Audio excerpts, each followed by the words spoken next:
চলো চলো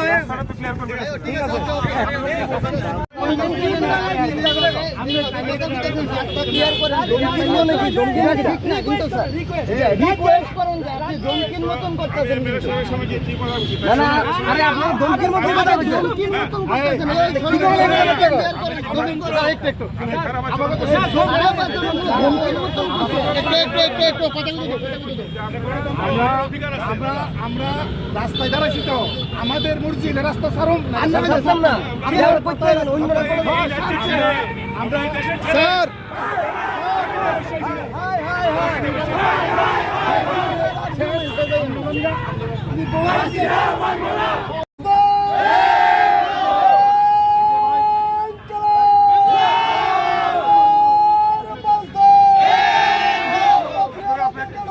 সরকার জবাব দাও জবাব দাও প্রক্রিয়া বাতিল কেন জবাব দাও জবাব দাও লড়াই লড়াই লড়াই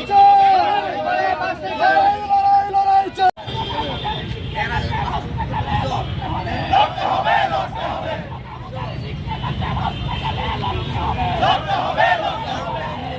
জবাব চাই জবাব দাও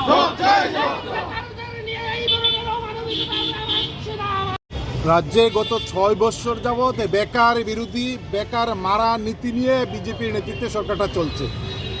আজকে ঘুম থেকে উঠেই ত্রিপুরার বিধানসভা 37টা পোস্টে নিয়োগের জন্য গ্রুপ সি গ্রুপ ডির বিজ্ঞপ্তি জারি করেছিল। বেকাররা পকেটে টাকা দিয়ে ফর্ম পূরণ করে এই অ্যাপ্লিকেশন পূরণ করে আজকে সেই নিয়োগ প্রক্রিয়া সম্পূর্ণভাবে অ্যাসেম্বলি বাতিল করে দিয়েছিল।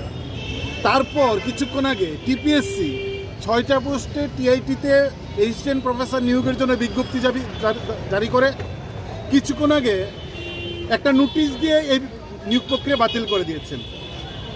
সরকার যখন একটা নিয়োগ প্রক্রিয়ার জন্য বিজ্ঞপ্তি জারি করেন তখন বিধানসভায় বসে কোনো মন্ত্রী হিন্দিতে কোনো মন্ত্রী বাংলাতে ডাক ডুল পিটিয়ে এই বিকাশের প্রচার করেন নিয়োগ করছেন, আর গোপনে নীরবে এই নিয়োগ প্রক্রিয়া কিছুদিন পর বাতিল করে দেন।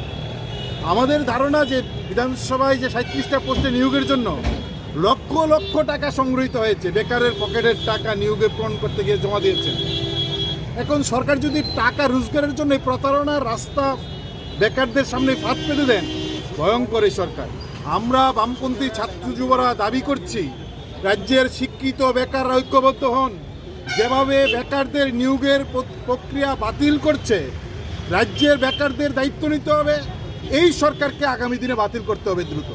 কি চলছে? ফায়ার সার্ভিসে বিজ্ঞপ্তি দিয়েছেন, নিয়োগ নেই। জেআরবিতে বিজ্ঞপ্তি দিয়েছেন, ইন্টারভিউ নিয়েছেন, নিয়োগ নেই। পুলিশের বিজ্ঞপ্তি দিয়েছেন, নিয়োগ নেই। জেল পুলিশের বিজ্ঞপ্তি দিয়েছেন, নিয়োগ নেই।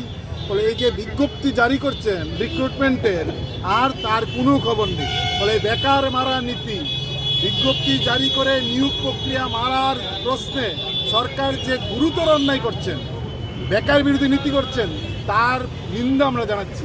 এবং আমরা খবর পাচ্ছি এই যে সরাসরি সরকারি দপ্তরে সরকারি নিয়োগ, এটাকে বেসরকারিভাবে কোনো পরীক্ষা ছাড়া কোনো ইন্টারভিউ ছাড়া আউটসোর্সিংয়ে কীভাবে নিয়োগ করা যায়, নিজের ঘরের ছেলেদের বেআইনি বাঁকা পথে আউটসোর্সিংয়ের নাম করে বিনা ইন্টারভিউতে কীভাবে নিয়োগ করা যায়, তার জন্য অ্যাসেম্বলিতে এই প্রক্রিয়া বাতিল করেছেন।